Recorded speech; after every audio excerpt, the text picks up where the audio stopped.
Thank you for tuning in and welcome back to Real Estate Facts. In today's episode, you'll learn about tips for getting a lowball offer accepted. This is something that everybody has a dream of whenever it comes time to buying a house. My name is Andrew Finney. Please consider me your real estate geek. I'm always here to help. If you need help finding a top agent where you live, or if you simply want to drop me a line to say hello, my contact info is below. If you haven't already done so, please go ahead and subscribe to this channel now and like this video. Thank you. Now, to get the most impact out of this video, you'll want to watch the full video so you know how to get your lowball offer accepted when you're thinking about it. So let's go ahead and get into it. So why do people think about making a lowball offer? Same reason that sellers always think they want to get the most money for the property. It's our human nature that wants us to get the best deal possible. And when it comes time to buying a home, there's some things that you should know about how to get a lowball offer accepted.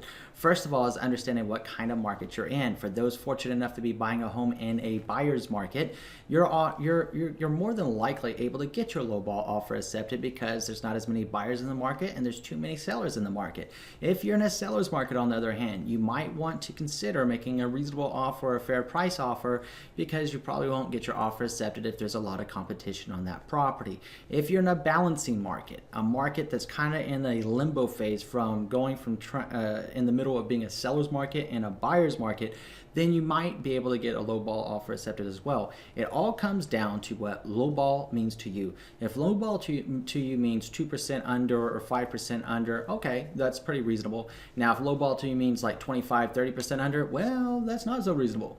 You could actually put a seller in a position where they can't sell the house if they were to accept your offer without coming to the closing table with money. And most people wouldn't do that because now they'd be looking at a short sale as opposed to just maintaining the property they're able to do so. So let's look at common mistakes that buyers make whenever they make a lowball offer. Buyers who make lowball offers, this is a big one. Buyers that make a lowball offer because they can't afford to pay more. What that means is, let's say that you're looking at a house at $300,000 and your loan officer approved you for $275,000. So you write them an offer, you write the seller an offer at $275,000 because that's your max pre-approval. But let's say that fair market on that $300,000 home is $300,000. They're not going to take your offer. And it's time for you to be realistic. Don't say the home is overpriced and everything because you can't afford it because that wasn't what your mortgage pre-approval amount was. Be realistic with yourself. Stay within your budget. If it's $275,000, don't go past it and don't try to drop someone's price if they're at $300,000 unless that price is just completely back crap crazy. And talk to your buyer agent to know. Best rule of thumb though, if you're out there under the $275,000 sales price is, or pre-approval amount is, maybe the highest you're looking up to is $280,000, and that's factoring if there's going to be price reductions and stuff like that. But generally, that's only if you want to hit the top range. You don't have to hit the top range just because you're at $275,000. If you can find what you want for $250,000, isn't that better? But if you're trying to drop a $300,000 price to $275,000, that can be a problem. If it's because you aren't approved for that much. So the second thing, that a common mistake that buyers make is believing that if they pay cash, it entitles them to make a lowball offer. That's not the case, and I'm sorry to tell you, but it's all cash to the seller in the end of the day anyways, whether it's a financing or whether it's cash. They're getting paid cash, and it doesn't matter to them. The only person it matters to is the buyer. Sellers don't care. The only cash advantage that people would get is that you can remove loan contingencies or contingencies without any issues when buying cash. But that doesn't mean that a seller is going to accept a lowball offer if it's all cash, depending on what you're offering. It might make sense for them to do it if the house is in poor condition or something. At the same time, a lot of people, if you're looking at getting into a really nice house or a really nice area that you really like, and you want to drop the price just because you're paying cash, may or may not work. And in fact, if it's too far off, it's probably not going to work. So it's all cash to the seller at the end of the day. The third common mistake that buyers make whenever they make a lowball offer is walking away after making the offer. It's kind of interesting. So people get their feelings hurt because they make the lowball offer and maybe the seller rejected it, or maybe the seller countered back, and maybe that counter back was at list price. Here's the thing. This is why you don't want to exactly walk away. Yes, you want to keep your mind's eye on the next property that you want to make an offer on. At the same time, the reason that you want to keep your offer on that table is just tell your buyer agent, hey, let the listing agent know that our offer will be there and please consider it as a standing offer unless we buy something else. But at such a time that the seller decides that they may like to entertain our offer, let us know. And the reason being is, hey, maybe the sellers just came on the market. Maybe they believe their price is good. Maybe them and the listing agent did a great job pricing the house and they believe that that price is the best price for the market and it's going to get attention. But what happens if maybe it wasn't? And 30, 45, 60, 70, 80, 90 days goes by and the seller says, oh, you know what, I wish I would have taken that first offer. I mean, it was lowball at the time, but now I'm really starting to think that maybe that was a really good deal. Maybe they want to come back around to you if you're still available. So keep that in mind too. So here are a few strategies of how to win the lowball offer. Number one, and this one's a little bit complicated, but you want to find out the seller's motivation. So you want your buyer agent to actually get on the phone with that listing agent and start exploring out any kind of motivations they can get. Why is the seller moving? Is it a job relocation? Is it a hardship? Is it they're under contract to buy a new home construction? You know, what is the seller's motivation? If you know the reason behind it, it could be a good thing to know when it comes into winning the lowball offer, because a seller may be highly motivated to accept a good offer, even if it was a little bit lower, if it had favorable terms to them and it hits the mark, because their motivation is so high to sell. The second thing that you want to consider for winning the lowball offers is writing a clean offer. Now, what does that mean? It means you want to dot your I's, cross your T's. You don't want to ask them to oppose what's normal customs in your local marketplace.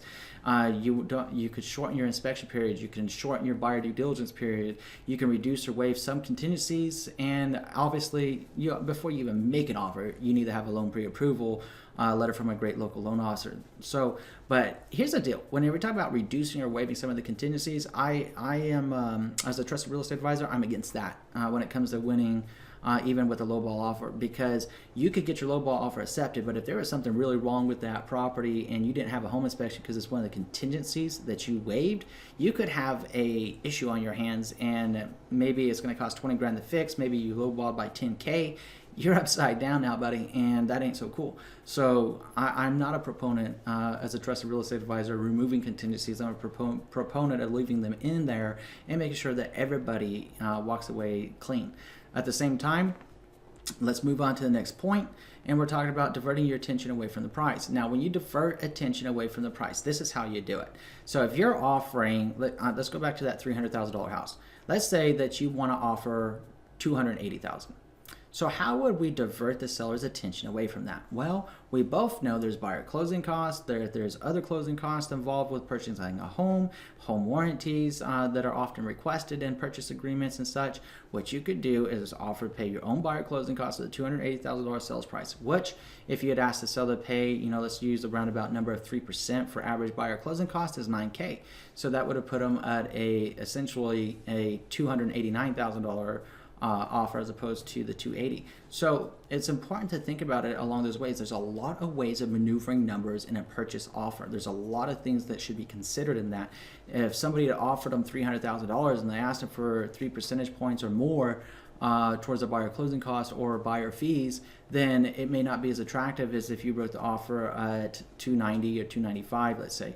It might be a more attractive offer if you're paying everything to the seller, and on the back side there's something called a seller's net sheet, which is an estimated amount of what the seller is going to walk away from the purchase of the sale of that property according to the purchase agreement that the buyer had submitted.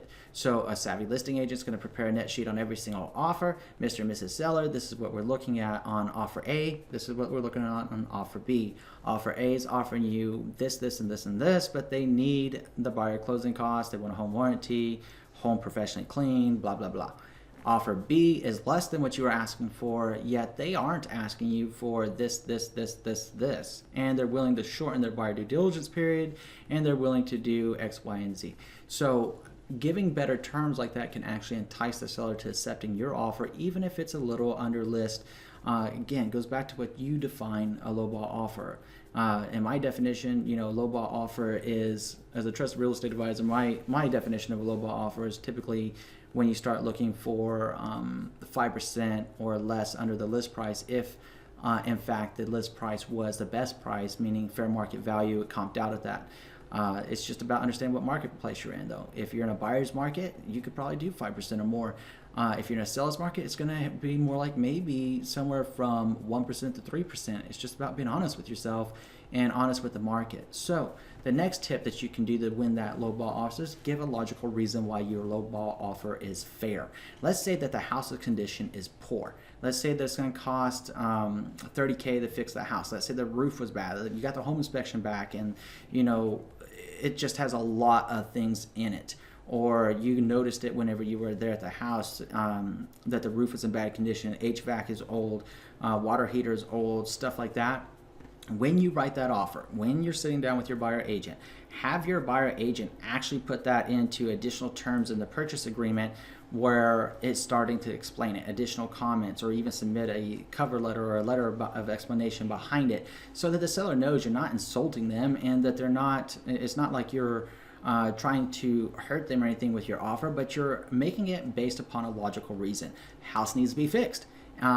Very good chances the seller knows that. And unless that seller is just woohoo crazy, they're going to be reasonable to a reasonable offer. And if your offer is $30K less because the house needs $30K or more of work, seller would be extremely wise to accept that offer. So when your lowball offer is rejected in negotiations, then don't exactly pack your bags and go home. Like I said at the beginning, with one of the common mistakes, the third common mistakes that people make is walking away from the lowball offer. Again, sellers will sometimes just want to test the market out for 2-3 weeks, and then they might circle back to your offer if they didn't get anything after that, depending on their motivation and time frame that they want to sell. So it's important to understand those things. So it's your turn now. Tell me what you're thinking about this video. Which one of these points are the most impactful to you, and which ones are you going to be able to use the next time you buy a home? Was it learning from the common mistakes that walking away from a lowball offer isn't always the best idea, or if a strategy for winning in a lowball offer was to actually divert attention away from the price? Tell me in the comment section below what you're thinking, and also any other tips or suggestions you have for winning lowball offers when lowballing on a home and getting them accepted. Thank you so much, and if you haven't already done so, I'm going to ask you to do 3 things. Number 1, please subscribe to this channel. Number 2, please like this video. Number 3, please share this video around and with someone that you know is going to be able to help. In between now and next time, I'm wishing you and yours a lifetime full of love, wealth, abundance, and happiness. Thank you for watching today. Enjoy a great day.